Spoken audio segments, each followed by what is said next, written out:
teman-teman semua, jadi saat ini kita akan membahas tentang model kompartemen pada farmakokinetika. Nah, tapi teman-teman sebelumnya ada yang udah tahu belum sih apa itu farmakokinetika?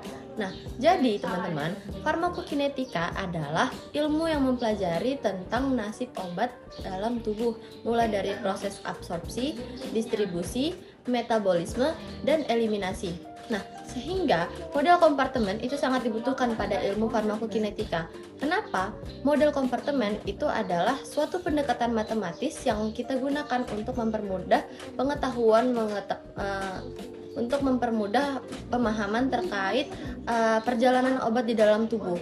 Nah, model kompartemen di sini fungsinya itu bukan untuk menggambarkan organ secara langsung, tetapi dia merepresentasikan agar perhitungan konsentrasi itu dapat dilakukan dengan lebih mudah. Jenis-jenis kompartemen yang perlu kalian ketahui. Yang pertama, model 1 kompartemen. Model 1 kompartemen adalah model yang paling sederhana dalam farmakokinetika. Pada model ini, tubuh dianggap sebagai satu ruang homogen di mana obat langsung tersebar merata setelah masuk ke dalam sirkulasi darah. Penurunan konsentrasi obat terjadi karena proses eliminasi yang biasanya mengikuti pola eksponensial. Adapun ciri-ciri dari kompartemen 1 yang pertama yaitu distribusi instan. Eliminasinya mengikuti kinetika orde 1, kurva konsentrasinya waktu berbentuk mono eksponensial. Persamaan yang digunakan adalah persamaan 4 bolus yaitu CT sama dengan C0 E pangkat min KT. Model ini sering digunakan untuk obat yang distribusinya cepat dan merata di dalam tubuh. Selanjutnya adalah tujuan penggunaan model kompartemen dalam farmakokinetika, yang mana antara lain adalah yang pertama, memahami bagaimana obat terdistribusi dalam tubuh, memperkirakan perubahan konsentrasi obat terhadap waktu, membantu menentukan dosis dan interval pemberian obat, serta mendukung penelitian dan pengembangan obat. Dengan model ini, proses yang kompleks di dalam tubuh dapat dianalisis menggunakan pendekatan matematis yang lebih sederhana. Selanjutnya ada model 2 kompartemen, di mana model 2 kompartemen ini terbagi menjadi dua bagian utama, yaitu yang sentral dan juga perifer. Untuk kompartemen sentral, di mana itu meliputi darah, jantung, hati, ginjal, dan organ lain yang memiliki aliran darah yang tinggi. Untuk kompartemen perifer meliputi jaringan seperti otot dan lemak, di mana pada model ini terjadi dua fase penurunan konsentrasi obat, yaitu fase distribusi yang cepat dan fase eliminasi yang lebih lambat. Selanjutnya yaitu mamillary model. Mamillary model adalah model kompartemen di mana tubuh dianggap memiliki satu kompartemen sentral sebagai pusat distribusi obat yang terhubung langsung dengan kompartemen perifer. Setelah obat diberikan, obat masuk dulu ke dalam kompartemen sentral, biasanya mempresentasikan plasma dan organ dengan perfusi tinggi, lalu didistribusikan ke jaringan perifer.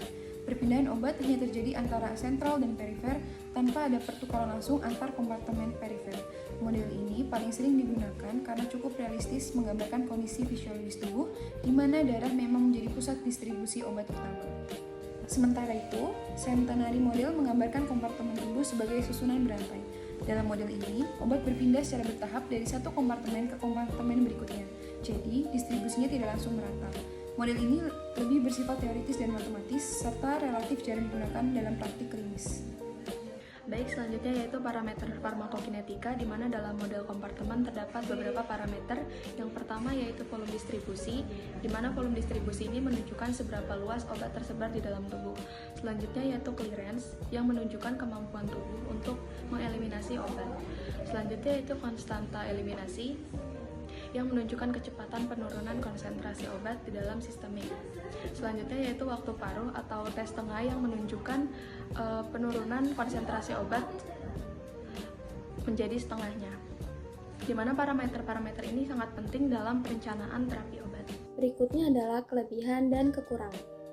Kelebihan model kompartemen adalah mempermudah analisis farmakokinetika, membantu memprediksi konsentrasi obat, dan banyak digunakan dalam penelitian dan industri farmasi. Berikutnya dari segi kekurangan, yang pertama hanya berupa pendekatan matematis, tidak menggambarkan kondisi fisiologis secara nyata, dan bergantung pada asumsi model. Sebagai kesimpulan, model kompartemen merupakan model penting dalam farmakokinetika untuk memahami distribusi dan eliminasi obat dalam tubuh.